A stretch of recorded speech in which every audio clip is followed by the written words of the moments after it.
Idul Adha kemarin ya. Bagaimana, sehat semua? Sehat. Ada yang kurang sehat? Ada. Siapa? Raja. Kenapa kamu Raja?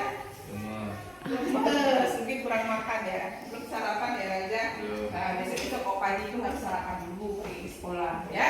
Biar kita mudah menerima pelajarannya. Oke. Nah, sekarang mulai hari ini sampai dengan 1 semester dengan saya kalian belajar pelajaran biologi. Ya. Saya ingin menanyakan sekarang kepada kalian semua, apa sih yang kalian impikan di kelas kalian? Kalian mau menginginkan kelas ini itu seperti apa dalam pelajaran biologi? Ada? Oke, silakan katakan. Kekompakan, Bu. Kekompakan, oke, bagus. Ada lagi yang lain? Kelas impian kalian yang kalian inginkan selama 1 semester ya? Oke, oke, silakan. Gurunya asik. Gurunya asik, oke, bagus. Jadi saya harus asik nih ya. Ada lagi yang lain? Oleh Salwa? Disiplin, oke, bagus. Ada lagi? Bersih, ya. Berarti harus disiplin, harus bersih, harus asik, dan harus kompak. Nah, berarti kalian sudah memiliki impian. Ya, sudah ada bayangan impian kelas yang kalian impikan. Nah, untuk mewujudkan kelas impian tersebut, berarti kita harus membuat apa di kelas kita? Keyakinan kelas, bagus sekali Yudina.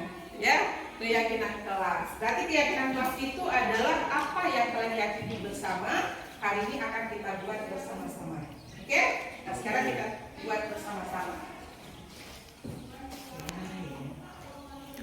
Ditulis di kertas ini, kemudian nanti ditempelkan di depan ya.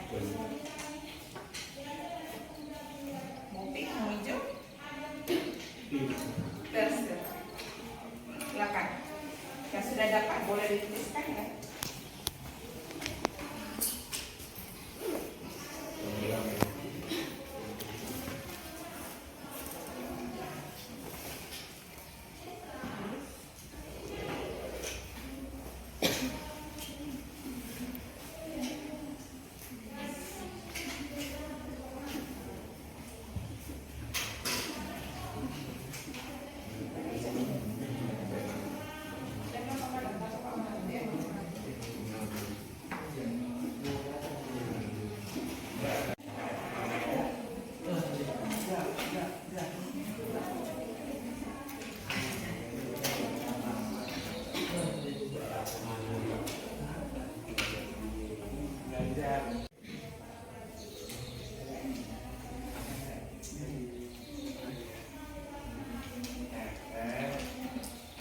Kalau udah siap silakan ditempelkan di papan di depan.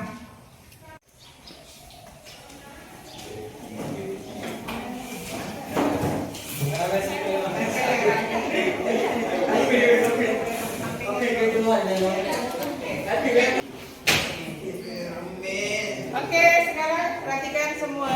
Di sini sudah ada berarti keyakinan kalian yang kalian buat tadi ya. Kita lihat ada yang membuat keyakinan kelasnya ingin mempunyai kelas yang bersih, nyaman, dan tenang, serta sesama teman harus kompak dan saling menghargai. Oke, bagus sekali itu ya. Kemudian ada yang saya ingin kebersihan, ini sama ya, kebersihan ya. Kemudian ada juga yang disiplin dan kekompakan, datang tepat waktu, tidak apa ini ya? Datang tepat waktu, kelas bersih. Oke, berarti kita dapat ini satu keyakinannya pada umumnya sama, yaitu menciptakan kelas yang bersih. Ya, berarti kebersihan. Berarti ada kebersihan. Kemudian ada juga tadi yang tepat waktu.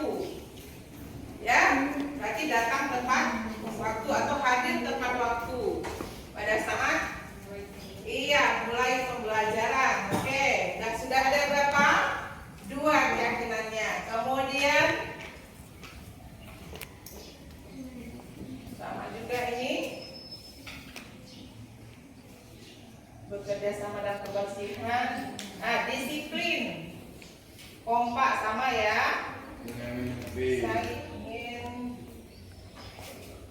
ini apa nih? Jangan terlalu ada yang lucu ini, ya. Ini merupakan isi dari apa yang kalian inginkan tadi. Jangan terlalu menyulitkan kami, ya.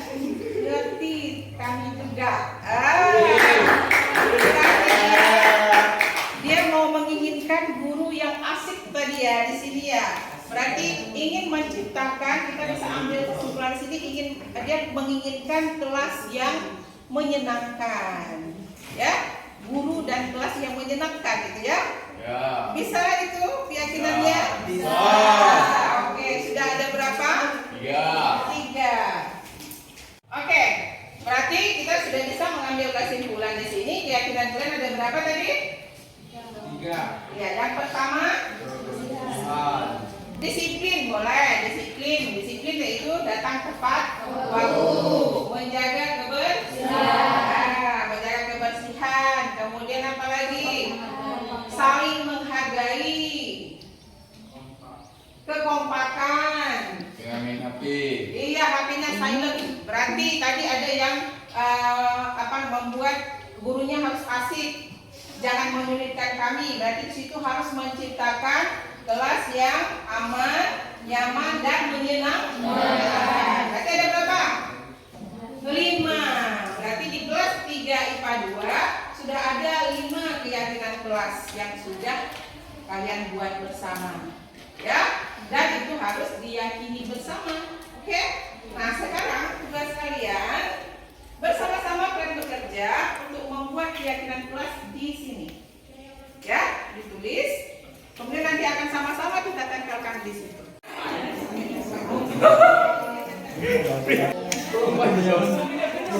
Grafik ya di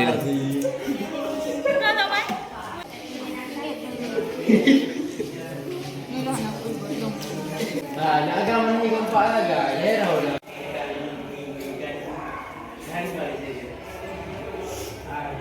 Waktunya tidur.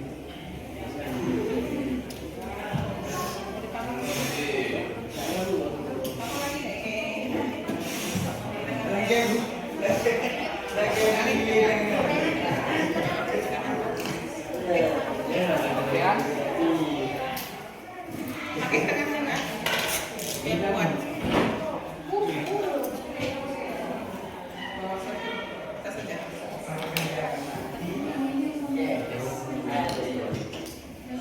Mana? Ini ya. Nyamping. Ya. Oke.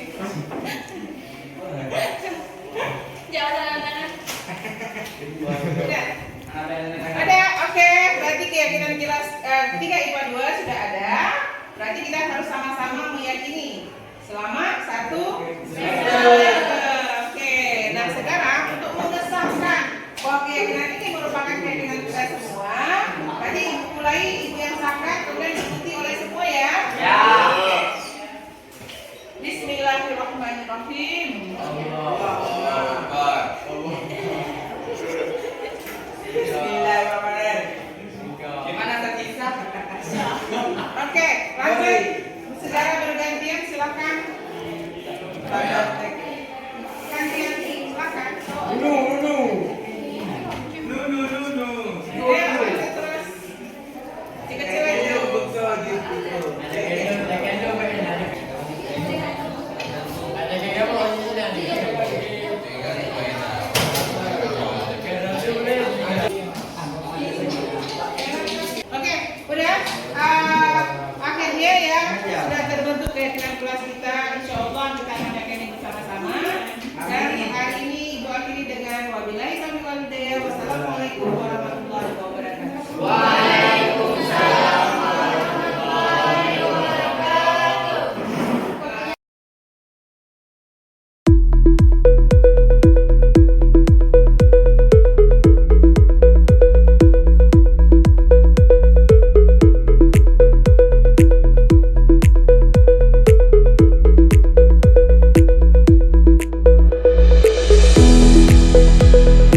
Alhamdulillah, bersyukur kepada Allah, selawat beriring salam sama-sama kita sajikan kepada alam Nabi besar Muhammad sallallahu alaihi wasallam yang telah membawa kita dari alam kebodohan kepada alam yang penuh dengan ilmu pengetahuan seperti yang kita rasakan saat ini. Yang kami hormati Bapak Ibu Wakil Kepala Sekolah, yang kami hormati Bapak Ibu Guru, Dewan Guru semua, dan istimewa yang kami hormati para ibu calon guru penggerak angkatan 8 yang hari ini akan melaksanakan diseminasi budaya positif untuk modul 1/4. Nah, sebelum saya membuka kegiatan ini, jadi Bapak Ibu, diseminasi ini merupakan yaitu rangkaian suatu proses di mana Bapak Ibu CGP ini harus menyebarluaskan kepada guru-guru lain terhadap budaya-budaya positif yang nantinya akan sama-sama Bapak Ibu nanti istilahnya mentransformasikan pengetahuan-pengetahuan yang sudah didapat oleh ibu-ibu CGP berbagi dengan kawan-kawan yang ada di sekolah. Ini merupakan suatu proses diseminasi. Nah, untuk itu Bapak Ibu, materi nanti yang akan disampaikan oleh Bapak Ibu CGP ini mohon disimak benar-benar, karena pengalaman orang itu dalam mendapatkan ilmu pada kegiatan program guru penggerak ini mungkin sangat banyak. Sudah sampai ke modul 1/4 dan sudah berada di posisi 2 bulan mungkin, yang nantinya budaya positif ini akan bisa kita manfaatkan pada kegiatan-kegiatan di kelas atau pada suatu program-program baik di dalam kelas ataupun di lingkungan sekolah yang menunjukkan bahwa perubahan positif untuk kemajuan sekolah. Intinya Bapak Ibu, setiap budaya positif yang kita laksanakan di sekolah nanti tidak langsung menjadi dalam bulan itu terus terjadi. Yang jelas ada bertahap-bertahap. Tapi yang intinya kalau memang kita semua kompak dengan suatu budaya positif yang kita terapkan di sekolah, insya Allah budaya itu lambat laun juga akan menjadi kebiasaan. Yang jelas lama-kelamaan nanti pasti akan menjadi suatu budaya yang positif bagi warga sekolah dan bagi anak-anak didik kita. Dengan mengucapkan Bismillahirrahmanirrahim, kegiatan diseminasi budaya positif modul 1/4 calon guru penggerak atau CGP angkatan 8 SMA Negeri 6 Lusame dengan ini saya nyatakan dibuka.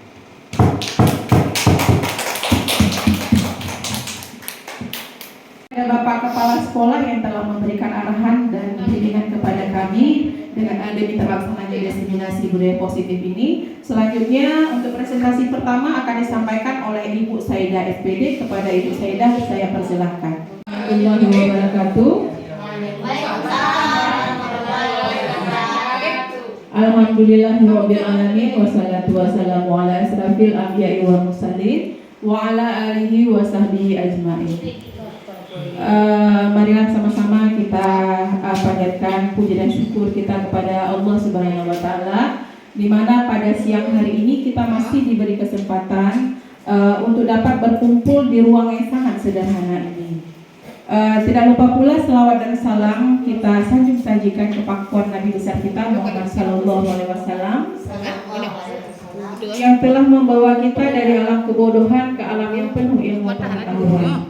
Yang saya hormati Bapak Kepala Sekolah SMA Negeri 6 Lusmawe beserta wakil, dan yang saya hormati juga seluruh rekan kerja Bapak Ibu guru penggerak akan mengadakan diseminasi budaya positif untuk aksi nyata pada modul 1.4 yang akan diselenggarakan dengan cara berkolaborasi dengan 3 calon guru penggerak, yaitu yang pertama nanti akan dipresentasikan oleh Ibu Saidah SPD. Kemudian yang kedua nanti akan dipresentasikan oleh Ibu Filia Rostiana, dan yang terakhir yaitu dengan saya sendiri Ibu Linawati SPD. Nah, untuk mempersingkat waktu kita, saya persilakan kepada Bapak Kepala Sekolah untuk memberikan sedikit sambutan pada acara kami. Kepada Bapak saya persilakan. Terima kasih. Assalamualaikum warahmatullahi wabarakatuh. Waalaikumsalam warahmatullahi wabarakatuh. Baik, saya Saidah, TGP Angkatan 8 SMA 6 Losmawe. Buat penyemangat kita hari ini, mari kita melakukan ice breathing sejenak. Oke Bapak Ibu, mari kita berdiri sejenak. Sejenak Kak, Iya. Bapak Ibu, agar acara kita berlangsung dengan semangat, tidak ada yang oleng kepala. Oke, mari. tinggi-tinggi Tarik nafasnya. Ini sekatan turun. Oke, turunkan. Mari goyangkan lutut 3 kali. Tarik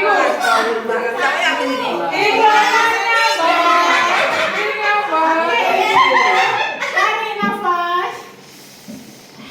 Buang. Selesai. Saya ingin mempresentasikan diseminasi budaya positif dari modul 1.4. Oke, baik, kita lihat dengan konsep inti daripada budaya positif. Di sini ada beberapa konsep inti dari budaya positif. Yang pertama itu ada disiplin positif dan nilai-nilai kebaikan universal. Kemudian ada perubahan paradigmanya, ada restitusi. Kemudian di dalam restitusi ada posisi kontrol dan segitiga restitusi. Kemudian dalam budaya positif ini ada juga kebutuhan dasar manusia dan dunia bahan paradigma dan disiplin positif dan nilai-nilai kebajikan universal. Oke. Sebelumnya kita akan melihat dulu apa makna daripada budaya positif. Bapak Ibu, sebelum kita bahas lebih lanjut, saya ingin dulu melemparkan pertanyaan tentang budaya positif. Mungkin Bapak Ibu sudah ada di pikiran Bapak Ibu, apa kira-kira budaya positif itu? Boleh Bapak Ibu pendapatnya? Oke, silakan Pak Faisal Mirja. Baik, terima kasih. Oke, silakan. Waalaikumsalam warahmatullahi wabarakatuh. Terima kasih atas kesempatan yang diberikan. Menurut saya konsep dari budaya positif yaitu kita berhubungan dulu tentang budaya. Yang merupakan kebiasaan kita yang sudah mendarah daging, kemudian menjadi tabiat untuk kebiasaan berikutnya.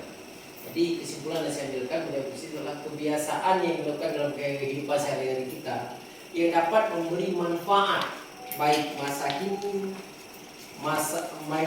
pada masa saat ini, masa nanti dan masa berikutnya yang dapat dikonsumsi oleh generasi berikutnya yang tidak bertentangan dengan norma-norma dan hukum-hukum tertentu.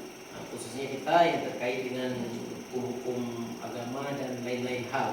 Oke Pak Faisal Mirja, terima kasih sekali atas jawabannya. Apresiasi kepada Pak Faisal Mirja.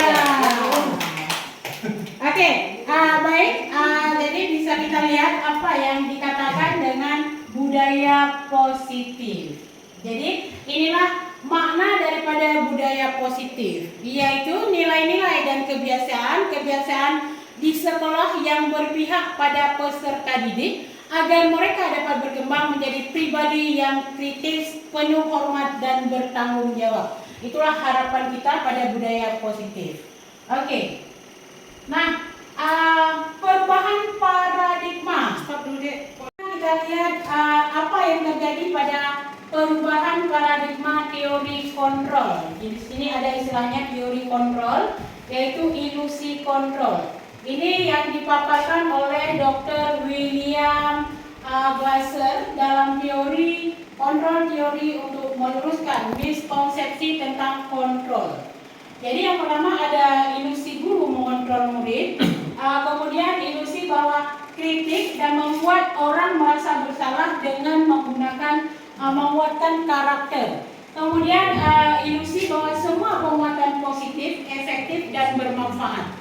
Oke, selanjutnya ilusi bahwa orang dewasa memiliki hak memaksa. Jadi mungkin kita menyadari bahwa kita selaku guru kadang-kadang berhak memaksa muridnya. Ternyata itu ada pada teori kontrol. Pada perubahan paradigma dari stimulus respon menjadi teori kontrol. Kita ingin melihat bisakah kita itu mengontrol seseorang. Oke, kita lihat ada yang pertama ada stimulus respon, di sebelah kanannya ada teori kontrol. Apa yang terjadi pada stimulus respon ini? Kita mencoba mengubah orang agar berpandangan sama dengan kita. Nah, bagaimana teori kontrolnya? Kita berusaha memahami pandangan orang lain itu tentang dunia.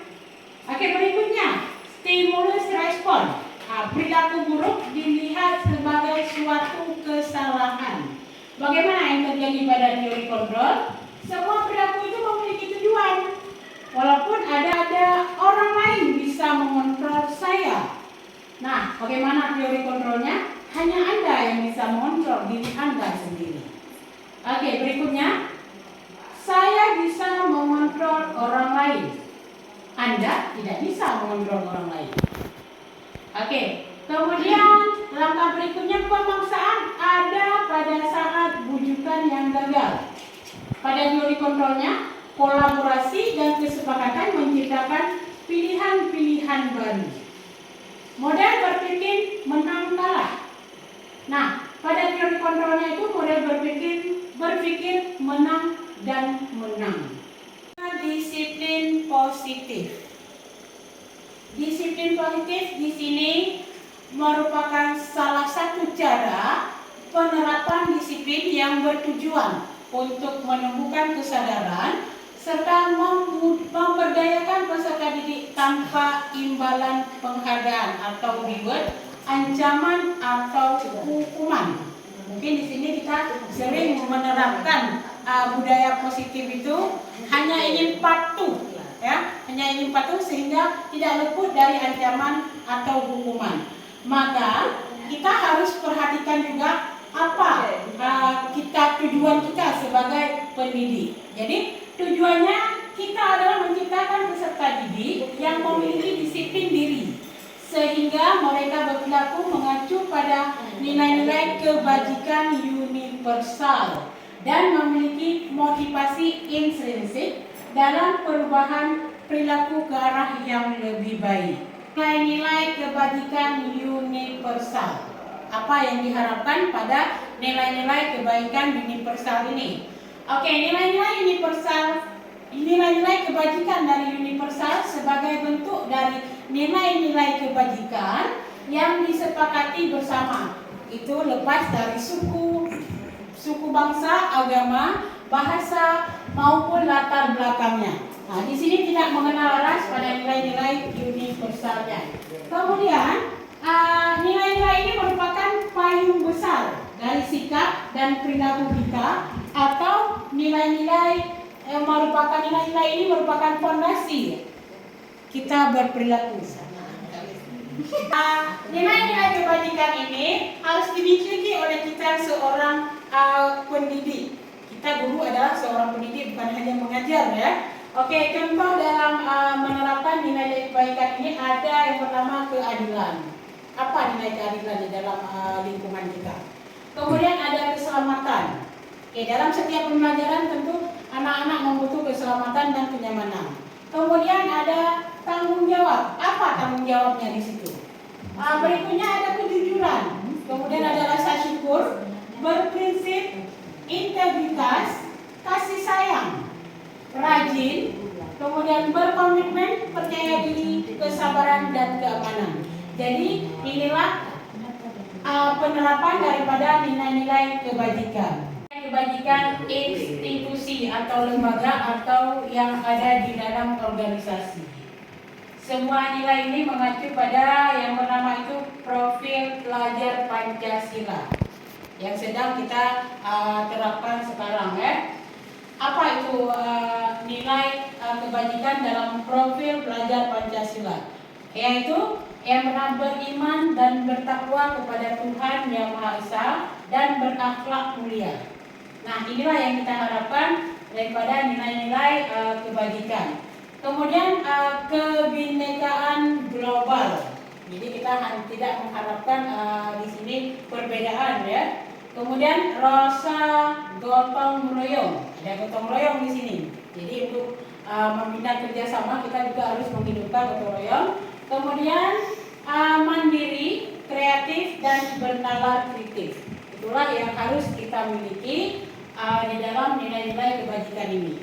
Kemudian ada nilai-nilai kebajikan dalam IBO atau menurut IBO Primary Yes Program atau disingkat dengan PYP.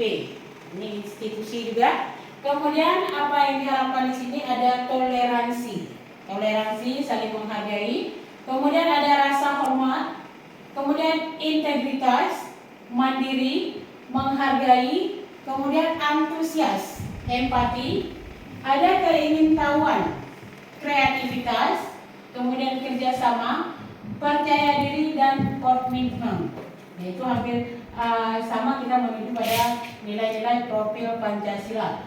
Kemudian pada keterampilan hidup yang diharapkan itu adalah keterampilan hidup apa? Life skill, Oke, dapat dipercaya, kemudian lurus, kemudian pendengar yang aktif. Tidak merendahkan orang lain dan memberikan yang terbaik pada diri sendiri. Demikian paparan saya tentang nilai-nilai positif. Mungkin ada tanggapan dari bapak ibu sekalian. Oke, silakan dengan Ibu Kamaria. Assalamualaikum warahmatullahi wabarakatuh. Waalaikumsalam warahmatullahi wabarakatuh. Alhamdulillah atas waktu yang diberikan. Terima kasih juga kepada yang saya ingin coba tanyakan. Itu misalnya contoh yang sering kita terapkan, contohnya yang memang sering diterapkan untuk disiplin budaya, disiplin positif dalam kegiatan kita di sekolah. Oke, bagaimana menerapkan budaya positif di sekolah? Mungkin ada kawan-kawan lain yang ingin membantu? Silakan. Ada? Ada. Oke, baik. Jadi sebenarnya budaya positif ini sudah sering memang kita terapkan di sekolah, tapi kita tidak tahu bahwa itu namanya budaya positif. Contohnya datang tepat waktu, berseragam lengkap, kemudian ada budaya salaman di sekolah di pagi hari, sebelum mulai pembelajaran kita membacakan doa bersama dengan anak-anak, kemudian gotong royong di sekolah, membersihkan lingkungan sekolah. Itulah budaya-budaya positif yang sering dan memang sudah kita terapkan di sekolah. Jadi kita tidak memberikan nama itu dulunya budaya positif, tapi setelah pemahaman ini berarti kita juga tahu, oh ini rupanya budaya positif. Jadi mungkin hanya itu penjelasan saya, Bu Kamaria. Baik, terima kasih. Oke, ada yang lain? Oke, baik. Selanjutnya akan dipaparkan oleh rekan saya, Ibu Filia Rostiana.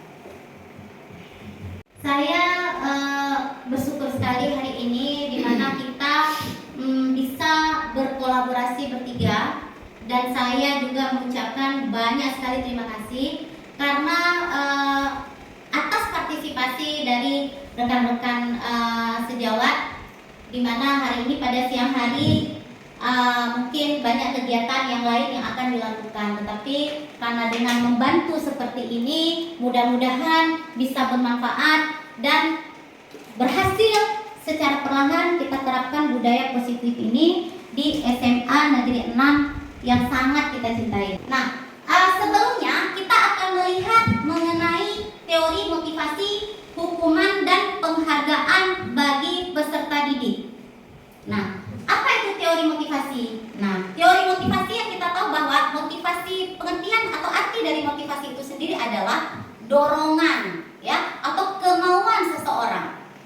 Nah, teori motivasi disebut juga dengan teori kebutuhan yang dikemukakan oleh Abraham Maslow. yang intinya adalah bahwa kebutuhan manusia ini tersusun dari suatu hierarki. Tingkat kebutuhan yang paling rendah adalah kebutuhan fisiologi, sedangkan kebutuhan yang paling tinggi adalah kebutuhan aktualisasi diri. Nah, slide selanjutnya, karena nanti di slide selanjutnya akan lebih bisa memahami ya apa itu teori motivasi. Nah, kemudian ada lagi kebutuhan dasar manusia. Jadi sebelum menerapkan budaya positif di sekolah, yang pertama kita harus mengetahui motivasi. Yang kedua, kebutuhan dasar manusia. Nah, kebutuhan dasar manusia ini apa?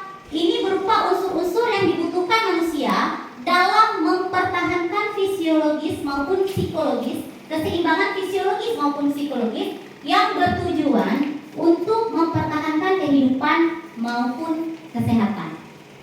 Oke, slide selanjutnya. Nah, kita juga harus tahu bahwa ada 5 tingkatan kebutuhan manusia. Nah, 5 tingkatan kebutuhan manusia. Yang pertama adalah kebutuhan manusia bertahan hidup. Ya, ini adalah kebutuhan manusia fisiologis, ya, fisiologis. Di mana kebutuhan ini contohnya adalah seperti kebutuhan makan, ya, kemudian pakaian, primer dan sekunder. Nah, itu kebutuhan bertahan hidup. Kemudian kebutuhan manusia kasih sayang dan rasa diterima, kebutuhan untuk diterima. Contohnya, ya, contohnya dapat kita lihat misalnya di dalam kelas siswa berantem. Nah, kemudian kita seharusnya tidak boleh langsung menegur, tetapi tidak dengan bahasa yang memang pantas kita tegur. Dan jangan sampai siswa itu merasa minder. Jadi pada saat dia kembali ke komunitasnya, kembali ke siswa itu, ke teman-temannya, ke rekan teman-temannya yang lain, maka dia jangan sampai dia merasa minder dan merasa tidak diterima oleh temannya. Seperti itu. Itu kebutuhan untuk diterima. Jadi walaupun dia berbuat kesalahan, ya, kita guru berusaha untuk membuat siswa itu tidak malu, gitu, untuk bergabung lagi dengan temannya. Itu adalah kebutuhan dasar manusia, kasih sayang dan rasa diterima. Kemudian, ya, boleh sedikit, ya. Berarti dari paparan Ibu barusan itu kebutuhan diterima, berarti apapun yang anak lakukan itu kita terima dulu. Iya. Terima dulu walaupun salah. Iya. Nanti setelah kita terima baru kita pilah. Iya. Kalau begini itu kurang baik. Iya. Tidak benar. Nah, yang ini yang benar. Begitu Iya. maksudnya ya. Iya, seperti itu. Nanti itu akan dijelaskan di slide bagian dari CGP Ibu Lindawati, akan sampai ke situ nantinya. Nah, jadi di sini ada satu contoh. Saya bacakan. Tahun ini Dimas genap berusia 17 tahun. Ia senang sekali ketika ayahnya mulai mengajarkan cara menyetir mobil. Setiap akhir pekan, ia berlatih menyetir. Ia terlihat senang sekali berlatih sampai akhirnya ia bisa menyetir mobil dengan baik dan lancar. Ketika ibunya bertanya pada Dimas, apa yang membuat dia ingin bisa menyetir mobil? Nah, jawaban Dimas, aku merasa bangga dan keren. Nah, jadi di sebelahnya ini kan ada kebutuhan nih. Jadi dia merasa sudah memenuhi kebutuhan penguasaan. Di sini, aku merasa bangga dan keren. Di sini sudah memenuhi kebutuhan penguasaan. Kemudian kalimat yang dia bisa jalan-jalan naik mobil sama teman-temanku. Di sini untuk memenuhi kebutuhan kasih sayang dan rasa diterima oleh teman-temannya tadi. Kemudian aku senang bisa pergi ke tempat yang aku suka. Nah, di sini sudah terpenuhi kebutuhan kebebasan. Karena dia memang merasa dia bisa pergi kemana aja gitu. Kemudian yang terakhir, menyetir mobil itu seru, itu merupakan satu kebutuhan kesenangan. Seperti itu. 3 motivasi perilaku manusia yang kita sebagai guru harus bisa memahaminya. Yang pertama, menghindari ketidaknyamanan atau hukuman. Ini adalah tingkat terendah dari motivasi perilaku manusia. Ya, biasanya orang yang memiliki motivasi ini untuk menghindari hukuman atau ketidaknyamanan akan bertanya, apa yang akan terjadi apabila saya tidak melakukannya? Sebenarnya mereka sedang menghindari permasalahan yang berpengaruh pada mereka secara fisik, psikologis, maupun tidak terpenuhinya kebutuhan mereka bila mereka tidak melakukan tindakan tersebut. Motivasi ini bersifat eksternal, artinya motivasi ini muncul karena paksaan, ya, karena paksaan dari luar. Nah, artinya begini, jika kita memberikan hukuman pada anak, ini ceritanya hukuman ya, anak datang terlambat, kemudian kita langsung kasih tahu ke anak tersebut, oke, kamu terlambat, kamu lari 20 kali keliling lapangan. Nah, itu tidak, istilahnya hukuman itu terjadi secara tiba-tiba, ya, terjadi secara tiba-tiba. Jadi dia melakukan itu dengan terpaksa. Oke ya, sampai di sini ada yang mau bertanya? Yang namanya hukuman semua yang merasa terpaksa, Ya. itu hukuman. Betul. Yang namanya hukuman terpaksa, jadi iya, jadi kita akan lanjut lagi ya. Ini kan ada 3, nanti akan paham lagi di bawahnya. Oke, slide yang kedua. Nah, untuk mendapatkan imbalan atau penghargaan dari orang lain. Nah, yang ini adalah motivasi yang levelnya lebih setingkat dari yang tadi, dari yang hukuman tadi, di mana dia melakukan sesuatu itu karena adanya penghargaan, ada yang dia harapkan di situ. Contohnya, kita kan pernah membuat menang olimpiade boleh. Ada satu lagi yang baru kemarin, itu kebersihan dan keindahan kelas. Nah, mereka kan berlomba-lomba nih setiap kelas. Kenapa? Mereka bukan menginginkan kelasnya itu bersih secara istilahnya tidak alami gitu. Tapi ada yang ingin mereka gapai. Apa itu? Yaitu penghargaan atau hadiah tadi. Nah, itu yang harus dipenuhi. Baik ya, jadi banyak lagi contoh yang lain. Nanti akan kita lihat di slide selanjutnya. Yang ketiga, untuk menjadi orang yang mereka inginkan dan menghargai diri sendiri dengan nilai-nilai yang mereka percaya. Nah, ini,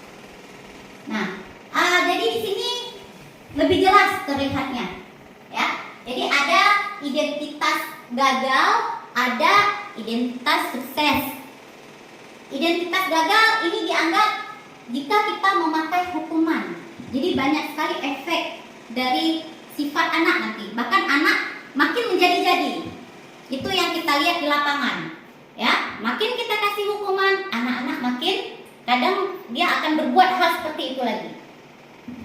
Contohnya, sesuatu yang menyakitkan harus terjadi di sini. Jika kita melakukan disiplin, ya disiplin ada 2, yaitu disiplin konsekuensi dan berdasarkan restitusi. Jika konsekuensi sesuatu harus terjadi. Jadi kalau hukuman tadi itu hukuman bisa saja langsung mendadak kita berikan hukuman. Ya, jadi hukuman itu tidak terencana. Pada saat melakukan kesalahan langsung kita berikan hukuman di situ. Jadi secara pribadi kalau hukuman itu. Nah, kalau konsekuensi, ya, ini termasuk identitas sukses, di mana konsekuensi ini adalah pilihan sebenarnya. Jika kamu tidak makan, kamu pasti akan lapar. Itu konsekuensi kan? Tidak makan berarti lapar, sakit perut, itu konsekuensi. Jadi kita lebih mengarahkan anak itu, memberi pembelajaran pada anak agar dia lebih baik lagi ke depannya. Itu konsekuensi. Kemudian restitusi. Nah, Disiplin restitusi ini merupakan pilihan juga, kemudian menguatkan untuk murid atau anak dalam jangka waktu yang panjang. Ini efeknya, ini maksudnya di anak tersebut. Contohnya lagi ya, biar lebih jelas. Tidak nyaman untuk murid atau anak untuk jangka waktu yang panjang itu jika kita berikan hukuman. Jika konsekuensi, tidak nyaman untuk murid atau anak untuk jangka waktu yang pendek. Nah, kalau tadi kan panjang, ini pendek. Nah, jika restitusi kita terapkan menguatkan untuk murid atau anak dalam jangka waktu yang panjang. Karena pengertian dari restitusi itu sendiri adalah di mana kita membuka pikiran anak, ya, membuka pemikiran anak untuk menyelesaikan masalahnya sendiri. Kita mengarahkan dan menuntun. Itu restitusi. Jadi yang diharapkan adalah konsekuensi, bahkan restitusi ini yang harus kita terapkan sebenarnya. Nanti akan dijelaskan lebih detail lagi nanti di disiplin restitusi oleh Bu Lindawati. Oke, lanjut. Biar lebih jelasnya. Saya pernah punya pengalaman ya di tahun yang lalu. Ada satu anak di kelas 3 itu, dia sudah tamat. Dia susah sekali kalau kita menyentuh rambutnya, ya. Kalau kita menyentuh rambutnya dan mengatakan tolong nak kamu pangkas rambutnya, nah itu dia luar biasa marahnya. Ada beberapa dari teman yang lain pernah juga melakukan itu dan tidak pernah berhasil, bukan tidak pernah, belum berhasil pada saat itu kebetulan. Nah, pada saat saya mencoba membuka pemikiran dia mengenai rambut, karena dia udah kelas 3 nih, sudah merasa dia itu udah besar kan, nah merasa sudah dewasa. Awalnya dia memang tidak mau, karena dia kurang pede dengan rambut yang pendek. Nah, dia merasa tidak ganteng di situ katanya. Nah, tapi alhamdulillah akhirnya dengan saya berusaha beberapa hari, pada saat dia datang ke sekolah, dia melihat saya gitu. Dia melihat saya dan saya bilang, alhamdulillah ya Allah kamu akhirnya bisa pangkas rambut. Iya Bu, ini kan karena ibu suruh kemarin katanya. Nah, jadi yang dia pikirkan di dalam pemikiran dia itu bahwa ini karena Bu Filia yang suruh, saya mau. Jadi sudah ada gambaran, istilahnya gambaran seperti foto dalam pikiran dia bahwa kalau Ibu Filia yang suruh saya mau, seperti itu. Itu dunia berkualitas. Kalau guru yang lain suruh belum tentu dia mau, karena dia menganggap nggak apa-apa guru itu. Atau ada satu lagi nih contohnya, kalau terlambat guru ini nggak apa-apa, aman. Kalaupun marah, tapi tidak semarah seperti Pak Faisal misalnya. Nah, itu adalah gambaran dunia berkualitas yang dia ciptakan sendiri. Nah, kita berusaha bersama untuk menciptakan dunia berkualitas pada anak, itu hal yang positif. Jadi semua guru rata gitu. Jadi kalau kita kerjasama kayak tadi, ya alhamdulillah itu dia akan menciptakan dunia berkualitas dia dalam pemikiran dia bahwa guru itu sama gitu, satu.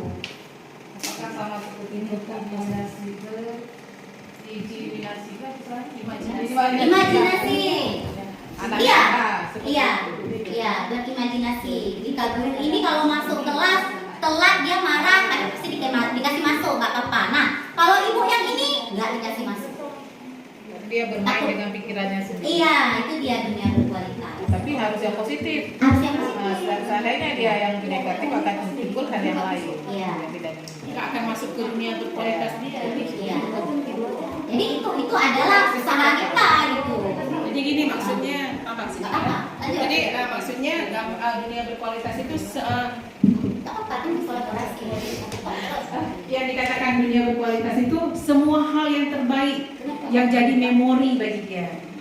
Kalau misalnya ada guru yang bisa mendorong dia untuk mencapai keinginannya, itu merupakan yang terbaik. Seperti contohnya kita punya album foto di rumah, pasti yang kita simpan kan yang foto-foto is the best kita, yang terbaik kita, yang memang yang merasa orang yang nggak ada nggak ada yang menjadi istilahnya Tidak berkepentingan. kenangan yang terbaik itu kan nggak akan kita masukkan ke situ. Nah itulah yang dinamakan dengan dunia berkualitas. Jadi semua yang terbaik itu menjadi isi dalam pikirannya, itu maksudnya. Jadi sekarang kita sama-sama Bapak Ibu memberikan yang terbaik untuk siswa kita supaya gambaran dalam pikirannya itu menjadi kita adalah is the best lagi. Iya. Oke. Oke, lanjut.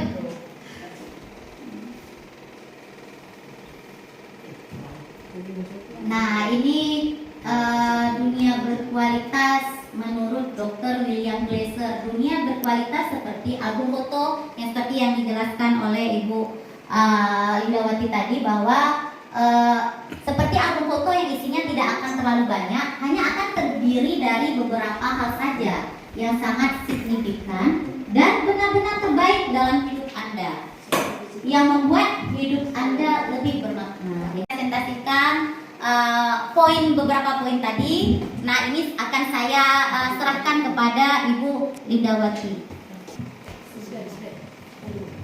Oke, terima kasih. Saya lanjutkan presentasinya, yaitu tentang keyakinan kelas. Keyakinan kelas adalah sesuatu yang diyakini bersama, yang berasal dari penyatuan pikiran untuk menjadi nilai-nilai kebaikan untuk diturunkan di kelas-kelas. Nah, ini sudah saya lakukan, ya. Jadi keyakinan kelas ini harus berasal dari pikiran anak-anak masing-masing, kemauan mereka di dalam kelas. Jadi ada seperti sesuatu yang diyakini bersama, ya, dan mereka harus menaati bersama juga. Jadi di sini bukan anak-anak saja yang menyusun, melainkan kita guru bersama anak-anak. Dan nanti ada videonya, nanti ikut saksikan, ya. Mengapa keyakinan? Kenapa nggak aturan, itu istilahnya, ya kan? Karena keyakinan merupakan nilai-nilai kebajikan universal. Tadi kalau sudah dijelaskan oleh Ibu Saidah, apa saja nilai-nilai kebajikan universal tadi yang disepakati bersama secara universal, lepas dari latar belakang suku, negara, bahasa maupun agama. Keyakinan akan lebih memotivasi seseorang dari dalam atau memotivasi secara intrinsik, artinya bahwa keyakinan itu berasal dari diri dia sendiri, bukan paksaan dari orang lain, bukan dari luar dan bukan dari lingkungan sekitarnya, tapi memang kemauan dari dalam diri dia sendiri, atau istilahnya kesadaran diri sendiri. Seseorang akan lebih tergerak dan bersemangat untuk menjalankan keyakinannya daripada hanya sekedar mengikuti serangkaian peraturan. Nah, kalau peraturan biasanya dibuat di sekolah, ya. Kita punya peraturan di sekolah, ya. Peraturan di sekolah kita harus masuk jam 7.30. Kemudian harus memakai sepatu berwarna hitam, memakai atribut lengkap. Nah, peraturan itu kan tidak bisa diganti.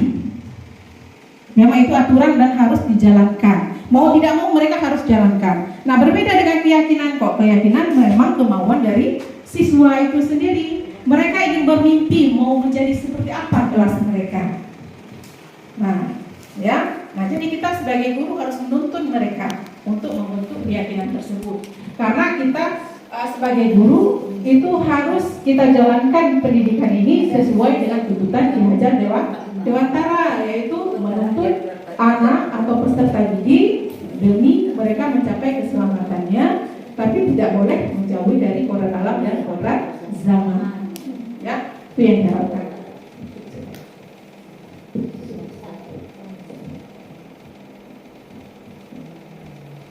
Nah, di sini jelas dilihat perbedaan peraturan dengan keyakinan kelas. Kita lihat sini.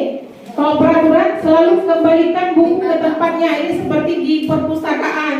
Perpustakaan kan punya aturan sendiri, peraturan sendiri. Kalau buku sudah dipinjam dan dibaca, selalu ditulis tuh, buku yang sudah dipinjam atau dibaca harus dikembalikan ke raknya atau ke tempatnya. Nah, kalau keyakinan mereka punya tanggung jawab sendiri, tanpa kita buat aturan, tanpa kita suruh, mereka setelah baca buku langsung dia punya kesadaran sendiri untuk mengembalikan. Itulah dinamakan dengan keyakinan. Dilarang mengganggu orang lain, itu peraturan, Bu. Dilarang mengganggu orang lain.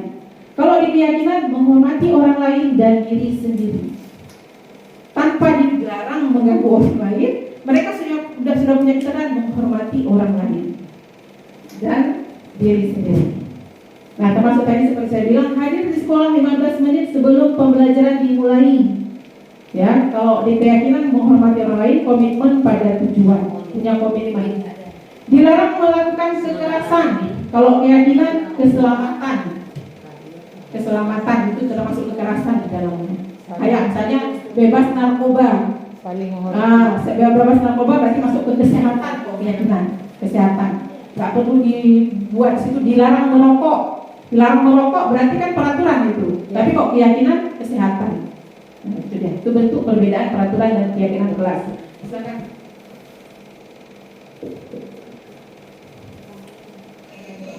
Nah, itu contoh yang sudah saya laksanakan. Mungkin bisa jadi contoh-contoh untuk wali kelas ya, khususnya untuk membuat keyakinan kelas di kelasnya masing-masing.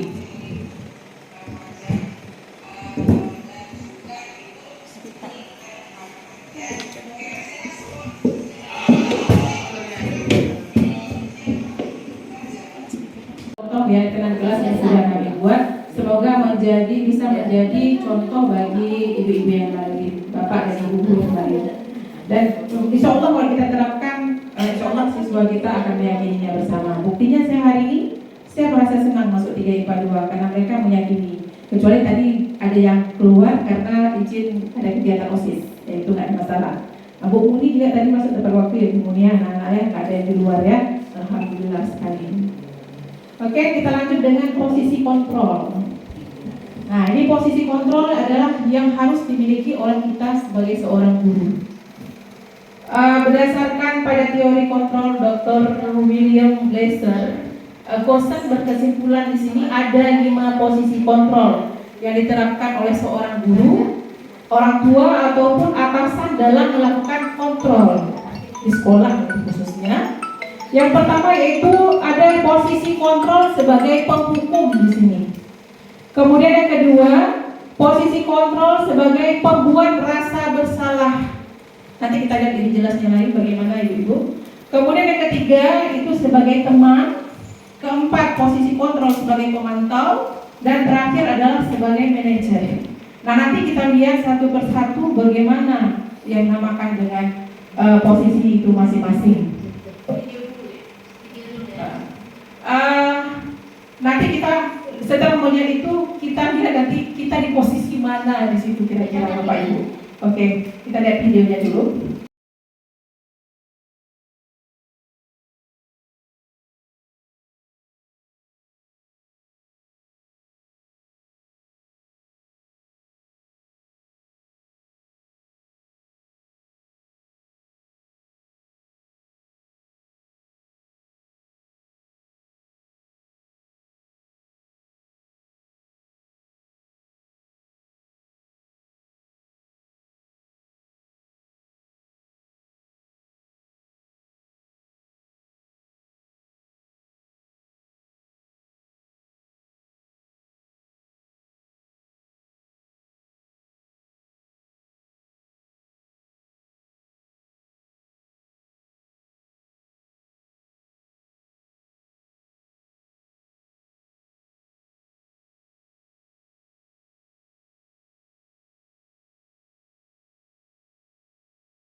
Dirinya sendiri.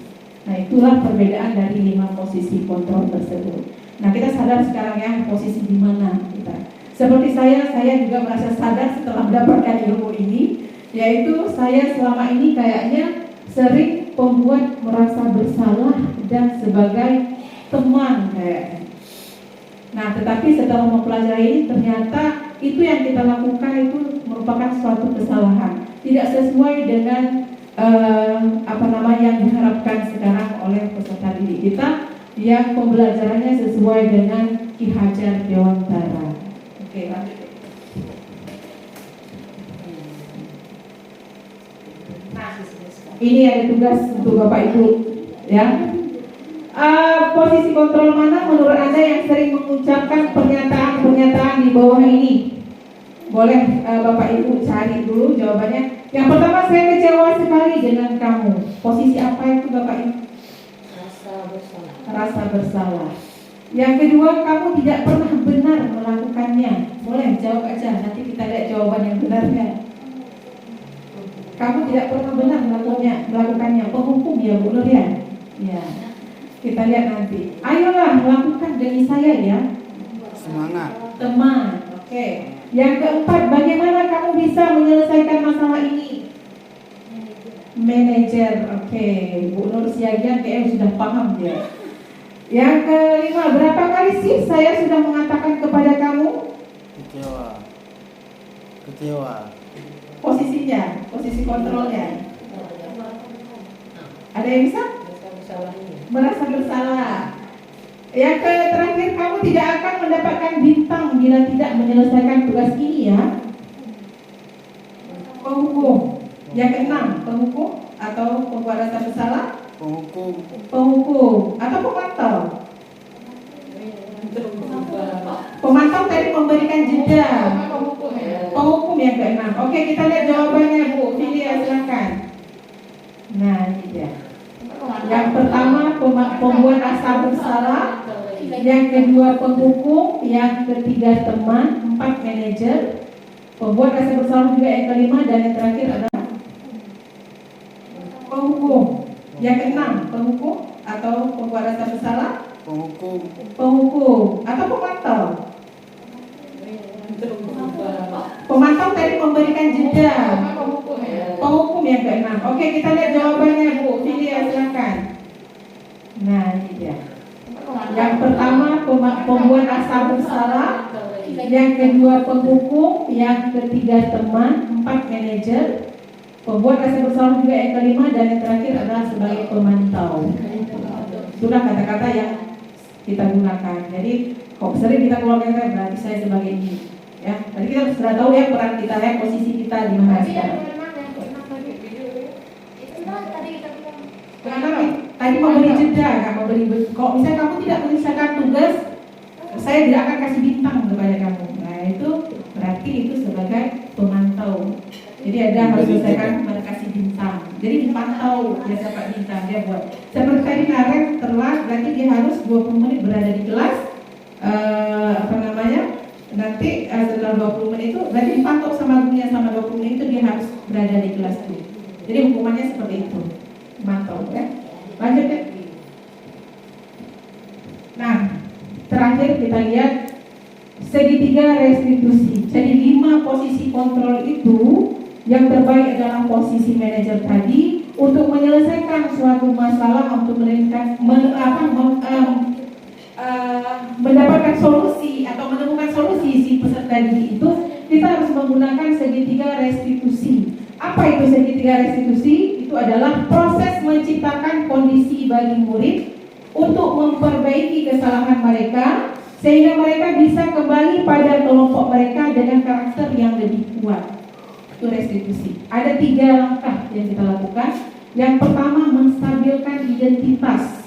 Jadi kalau siswa berantem tadi, yang pertama menstabilkan identitas, berarti kita redakan bagaimana caranya kita meredakan emosinya dulu, biar adem dulu, baru selanjutnya kita validasi tindakan yang salah. Kita menanyakan, ya apa yang terjadi dengan kamu kenapa berada di sini? Nah, itu. Selanjutnya baru yang ketiga, setelah mereka mengatakan saya tadi Bu berantem begini karena difitnah oleh kawan dan lain sebagainya. Terus saya pokoknya semua siswa itu mengungkapkan kesalahannya di situ, curhatnya di situ semua, baru kita tanyakan. Nah, berarti keyakinan apa yang sudah kamu langgar sekarang? Nah, tadi seperti contoh di video tadi bahwa dia menyadari bahwa itu saling menghargai waktu, ya kan? Menghargai waktu karena dia terlambat tadi. Nah, itu keyakinan kelas. Dan kita menanyakan keyakinan. Boleh ada videonya? Kita lihat lagi videonya tentang posisi manajer yang menggunakan 3 langkah dalam segitiga restitusi. Itu langsung aja.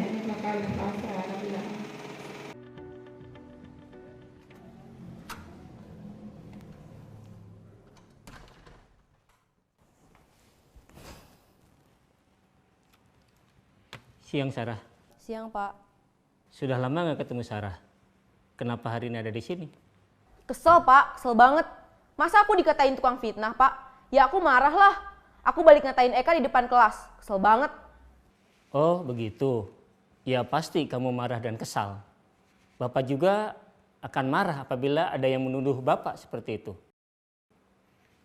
Kemudian pada saat itu kamu mau melakukan apa? Ya saya langsung ngatain Eka lah Pak. Kesel banget. Saya bentak-bentak dia depan teman-teman lain. Oh begitu. Pasti kamu melakukan seperti itu karena suatu alasan tertentu bukan? Iyalah, masa saya diam saja Pak? Ya saya bela diri lah. Masa saya dituduh tukang fitnah? Ya wajarlah. Mempertahankan harga diri itu sesuatu yang penting buat kamu. Untung kamu tidak bertindak lebih gegabah lagi. Hanya membentak-bentak. Iya Pak. Untung saya masih bersabar dan hanya membentak saja. Sudah gemes padahal, saya pasti bela diri lah. Ya pasti ya, tapi kamu memilih untuk tetap bertahan dan bersabar. Kamu memilih untuk tidak berbuat lebih parah lagi bukan? Iya. Nah, sekarang coba kita lihat lagi. Tindakan kamu yang bentak-bentak Eka di kelas. Tindakan kamu itu kira-kira sesuai dengan keyakinan kelas atau prinsip kamu tidak? Enggak lah Pak. Capek Pak jadi pemarah. Jadi keyakinan atau prinsip mana yang kurang sesuai dengan keinginan kamu? Ya, saya sebenarnya sangat menghargai orang lain. Mungkin saat itu saya menjadi emosi, jadi tidak menunjukkan sikap itu. Kamu meyakini tidak? Menghargai orang lain itu penting buat kamu. Yakinlah Pak. Iya, setuju. Kita harus saling menghargai. Namun, ada juga keyakinan yang kita sepakati yang perlu kita jalankan apabila kita sedang marah, bukan? Ya saya bisa lebih proaktif, mulai dengan diri sendiri. Saya bisa jadi lebih bersabar, mengambil waktu jeda untuk berpikir mau apa selanjutnya. Kira-kira kamu bersedia memperbaiki masalah ini tidak? Bersedia Pak. Kalau kamu memperbaiki masalah ini, kamu akan menjadi orang seperti apa? Saya akan menjadi orang yang bertanggung jawab kali ya Pak. Dan senantiasa proaktif. Iya, menurut kamu bagaimana rasanya menjadi orang seperti itu? Ya nyaman lah, bangga bisa bersabar dan menahan diri. Baiklah kalau begitu. Yuk kita pikirkan bagaimana memperbaiki masalah ini.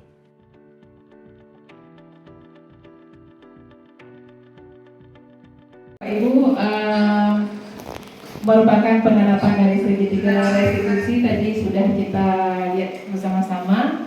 Jadi ada 3 langkah yang harus kita lakukan. Jadi yang perlu diingat di sini bahwa posisi kontrol seorang guru itu yang sekiranya nanti sukses kita gunakan di kelas atau di sekolah kita, itu yang bagus adalah pemantau dan manajer. Ya. Jadi kalau misalnya Bapak Ibu di kelas ada yang memang tidak cocok kita gunakan itu, nah untuk sementara mungkin boleh, tapi harus segera beralih ke manajer. Tetap manajer terbaik untuk menemukan solusi dari siswa itu sendiri. Nah demikian. Ada yang mau tanyakan atau? Nggak ada. Alhamdulillah berarti sudah paham semua ya. Semoga kita semua Bapak Ibu guru SMA Negeri 6 semua ini memberikan yang terbaik untuk siswanya. Dan semua kita dalam posisi manajer semuanya, supaya pendidikan di SMA Negeri 6 lebih maju lagi dan dapat menciptakan pembelajaran yang menyenangkan. Terima kasih. Saya akhiri dengan wabillahi taufiq wal hidayah. Assalamualaikum warahmatullahi wabarakatuh.